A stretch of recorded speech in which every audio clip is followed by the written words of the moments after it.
So Leicester City 0, Arsenal 2. And for 81 minutes, we were all snoozing. We were all falling asleep. Absolutely pathetic performance. Players looked like they'd not gone away at all on warm weather training. Yeah, they looked like they were before they went on warm weather training. They're coming back exactly the same. It's like, what have we been doing in Dubai? Yeah, bringing the energy, our captain said in Dubai. We're bringing the energy. Well, he brought nothing today. Raheem Sterling's it is the worst performance I've seen in the Premier League for a long time. That guy should have been hooked after about 20 minutes. He was having a disaster class. Ethan, first half, I didn't think he was amazing. Second half, I thought he was the best player on the pitch. Yeah, and overall for me, he was man of the match. Declan Rice, I thought, done all right. Thomas Partey, stinker for me. Yeah, defensive line didn't really have a great deal to do against two pensioners up front, really, did they, Jez? And then cometh the hour, cometh the man. Who knew Mikel Marino was going to be the guy that bailed us out with a bullet header and a classy little finish, Jez? Make sure you sub to Jez Arsenal History and more, guys. And Jez, I'm surprised you're still awake after that, mate, because that was awful, wasn't it? It wasn't great. It wasn't great. I mean, we had a lot of possession in that first half, but not one shot on target. I wonder why. But hey, the Messiah arrived. The Messiah. We all know what's going to come out of this. We've got our number 9. We found him. He's there. Marino. 2 very good goals. Very good goals. I mean, you can't knock it. But yeah, I thought about it. I thought, well, who should I give man of the match? It's got to be Enquiry. I thought the guy was absolute class. We've really got to tie this boy down. Really got to tie him down. Give him the money. £100 a week. I don't care. He's good. Yeah. I don't want to see anybody coming sniffing, turning his head, thinking, hey, like Man City or something like that. Come and say, come and join us, boys. But yeah, the first half, man, it was boring as shit. I mean, I think, was it our goalkeeper had 1 shot to save. Apart from that, sorry to have to tell you this, but our set pieces today was shit. Yep. The corners were terrible. The free kick that Odegaard took was awful. You know, I mean, Enquiry clipped the bar in 59 minutes. Yeah, this kid spanked the post as well. Yeah, had a shot against straight the keeper. Lewis Skelly, man, absolutely. These kids want to prove themselves, and why not? Why not get them out of the academy and yeah, let them play. They're fresh. They want to prove themselves. I've said this. You said this. Yeah, they're at the beginning of their career. And then when you look at the other side of the pitch, right, you've got Ethan getting the ball. Every time he gets the ball, you expect something to happen because he's so technically sound on left or right. Yeah. He's got a burst of pace over 5 yards, and he can cross the ball with both feet. His balance is brilliant. Yeah, his agility is unreal. Yeah, and then on the other side of the pitch, you've got an aging footballer who looks like he's dusted and washed in Sterling. Yeah, and it's night and day, isn't it? Let's be real. Yeah, it's night and day. You've got Raheem Sterling, who's touching 30, 29 or 28, whatever he is. Then you've got a 17-year-old at the start of his career. Yeah. And it's like, mate, what are we doing here? This guy is trying to prove a point here, and he's running rings around people, and this guy has earned all of his money and can't be asked. He's had his career. He's done, man. He's I'm sorry to tell you, but that guy, go back to Chelsea, mate. Go down to the old Chelsea Pensioners Hospital, because it's only around the corner from Stamford Bridge. Get your red coat and see you later. You're terrible.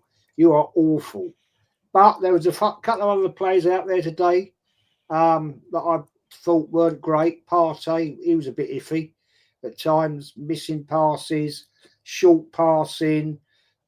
Same as Odegaard, short passing. Declan Rice, short passing at times. It wasn't a pretty game to watch. We got it over the line. We got the 3 points. The Arteta sectionals will all be on it tonight. When I watched the game, I jumped into to watch your watch along with Matty and that, and I see they all come out the woodwork, mate. They were all there. Oh, they always are, Jez. Yeah, as soon as we narrowly get a win over the line, these men jump out the woodwork. When we didn't see any of them until we scored. No. Didn't see a single one of them until we scored. And then we scored, and all of a sudden, oh, it's the greatest thing in the world. Just be happy. Yeah. Kroenke's loving this, mate. This is why we're in this mess in the first place. Yeah, because when we win 5-1, you don't see him. When we lose, you don't see him. And when you narrowly get a win over the line against relegation fodder who've conceded 55 goals this season, which is the most in the league, yeah, all of a sudden it's the greatest thing in the world, and we've got to be happy. We're supposed to beat Leicester. Yeah. Yeah, if we're this great all singing, all dancing team with or without injuries, we're supposed to beat Leicester, and it's supposed to be comfortable. Did you see their fans actually did a protest before the game? Yep, had the banners out in the stadium as well. Thousands of them walking down that road. Yep. Protest, get them out. And how long's that owner been there? How long's the owner been there? I don't know. It's got to be, what, 3 years? Since 3-4? Yeah, let's have a look. Since the fella had passed away in the helicopter, wasn't it? Yeah, it was terrible. I don't know, actually. But it's the same. I've Googled it right now.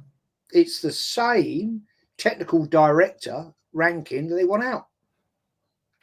So the CEO has been there since 2010.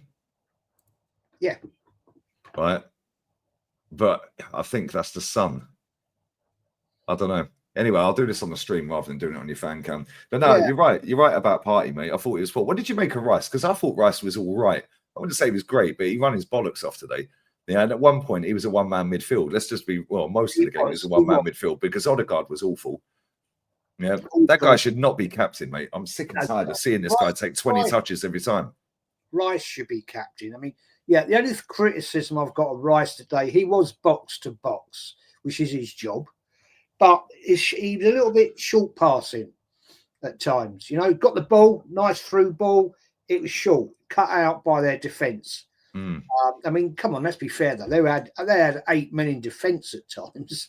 You know, it's a bit of a wall to get through with what we've got.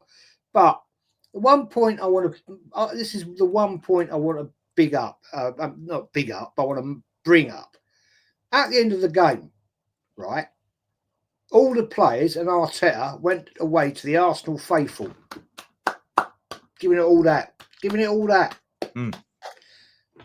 That's because we won. When we lost at Newcastle the other week, right, they all fucked off down the tunnel. That is fake. Absolute fake. You know? But that sums up this manager's reign. It's fake. It's the whole thing's a fugazi, Jez.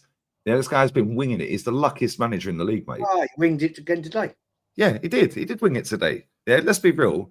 If it, yeah, fair enough. Mikel Masterclass, both of his goals were quality. Yeah, well done to the lad. Class. Yeah, both goals were sick, like proper top finishes. Right? But let's be real. Yeah, this guy is brought in as a CDM. Right? He's been brought in as a CDM. And he's barely played him. And now today he looks like a genius because he's come off the bench and scored twice.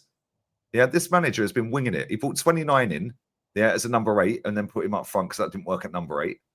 Right? He brought in Ben White as a centre back, and then now he's playing him at right back. Yeah, he brought in Timber as a left back, and then brought a centre back to play left back to put Timber over where Ben White is. Everything he's done is to cover a fuck up from before.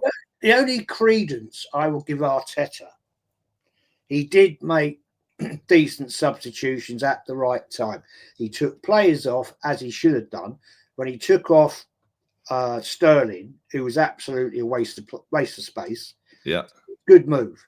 He brought on Jorginho to strengthen it up a little bit. Didn't do a lot in the game, but he strengthened it, right? He then brought on Cauliflower, right, to actually take off thingy, and then he brought on Tierney, right, which I think was a decent move to do that. It's not his position where he put him, but I'll give him credence for that. I'll give him license. He did that at the right periods of the game. Yeah.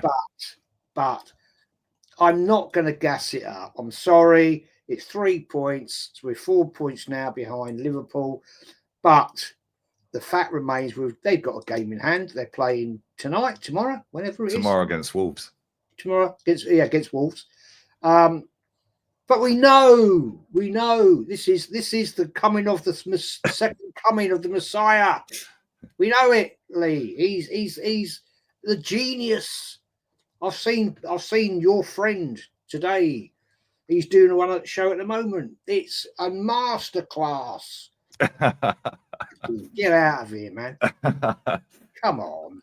Listen, we'll move on to West Ham and then Forest. And yeah, let's see what happens. Then we've got international break. Then we've got Manchester United and Chelsea after that. So not enough break. 2 more games, and then it's international break. And then after that, Man United and Chelsea back to back. So listen, we've got Forest international break, West Ham Forest international break, Man United, then Chelsea. So listen, we've got away and Chelsea away. Man U away, Chelsea at home. Chelsea at home. I fancy that. Yeah, no. West Ham at home, Forest away, international break, Man United away, Chelsea at home. We should beat Chelsea, to be fair. Before you wrap it up, I was watching it right on Discovery Plus, Amazon, whatever you want to bloody call it, and they were doing a pre-match chat. Some bird was doing the interview, don't know who she was, and Keown was there. Out comes Van Nistelrooy. I've seen it. He apologised. He apologised. He's such a bitch, that guy. I can't stand it, mate. Man. Oh, sorry about all the shenanigans that went down back in the day. Get out of him, man. We're there to win. What were you apologising to him for? Yeah, that guy dived against us every time he played us, and you're apologising. Get out of here, man. I bet Van Nistelrooy wanted to punch him straight in the throat. Van Nistelrooy was probably standing there thinking, what a bitch. Yeah, what a wanker. Yeah, like, let's be real. He dived for that penalty that he spanked off the Barges. Yeah, he did. Yeah, and he's out here apologising because he jumped all over his back, elbowing him in the back. Get out of it, man. Yeah, that sums up everything wrong with Arsenal right now. People like him. But listen, it is what it is, man. Shout your channel out, Jez. Arsenal history and more. It'll be in the title, guys. What you got coming up? Arsenal history and more. Monday with you podcast.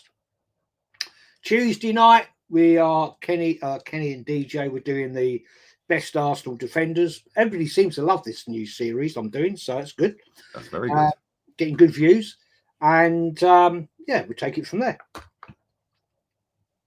No, fantastic. Listen, we're out. Cronky out. Laters.